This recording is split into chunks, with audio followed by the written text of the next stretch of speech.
لو انزلنا اگر نازل کرتے ہم ھذا القرآن اس قرآن کو علی جبل اوپر ایک پہاڑ کے لرأیتہ البتہ تم دیکھتے اس کو خاشعا دبا ہوا متصدعا پھٹا ہوا من خشیت اللہ اللہ کے ڈر سے.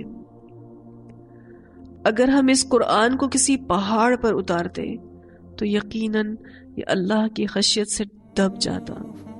اللہ نے اونچائی کے اعتبار سے جو سب سے بڑی چیز ہے اس کا انتخاب کیا ہے اور بتایا کہ اگر اس پہاڑ پر بھی ہم قرآن کو نازل کرتے تو یہ اللہ کی خشیت سے دب جاتا.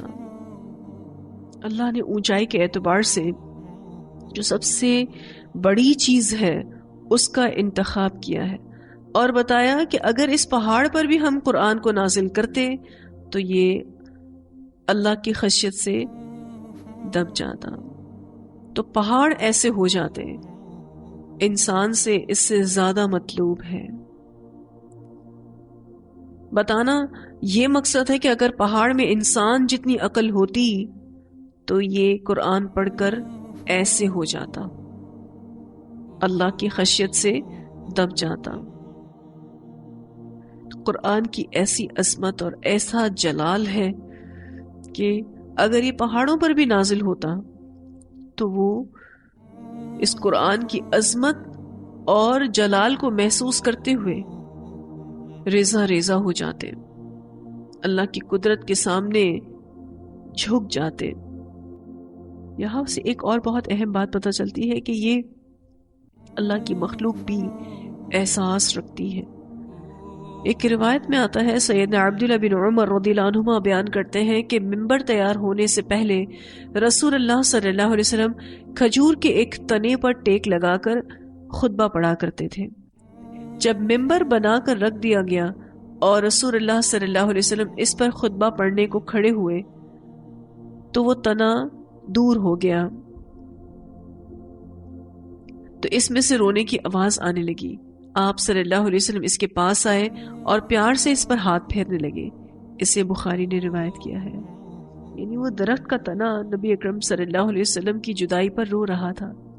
اس سے پتہ چلتا ہے کہ یہ اللہ کی مخلوق بھی احساس رکھتی ہے. لیکن اس کے برعکس ہم انسانوں کو دیکھتے ہیں تو انسان اللہ کی قدرت کے سامنے جھکتا نہیں، غرور و تکبر میں مبتلا ہوتا ہے، اس کا دل سخت ہو جاتا ہے. جس کے اندر بھی قرآن صحیح معنی میں اترتا ہے تو اس کے اندر لازمی عاجزی آتی ہے، وہ اپنی ذات کی نفی کرتا ہے، اس کے اندر ایک عجیب ٹوٹ پھوٹ ہو جاتی ہے.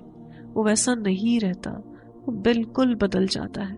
اس کے اندر عبادت کا ایک نیا جذبہ پیدا ہوتا ہے اور یہ اس بات کی علامت ہوتی ہے کہ قرآن اس کے دل پر اترا ہے. ایسے لوگ جسمانی طور پر بھی کانپ اٹھتے ہیں، بڑے نرم دل ہو جاتے ہیں. صحابہ کرام کو ہی دیکھ لیجئے، قرآن سن کر ان کا کیا حال ہوتا تھا.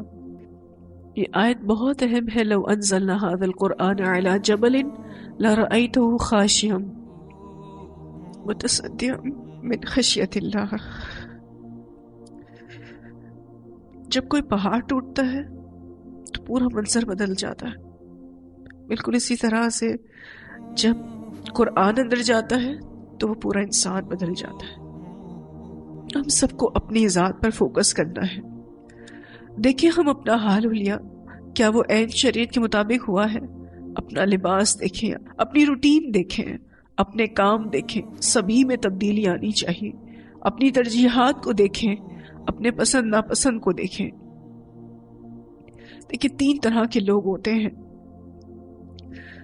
قرآن پڑھنے کے بعد وہ پہلے سے بہتر ہو جاتے ہیں اور کچھ لوگ جیسے ہوتے ہیں ویسے ہی رہتے ہیں، اور ایک اور قسم جو جیسے تھے اس سے بھی بدتر ہو جاتے ہیں.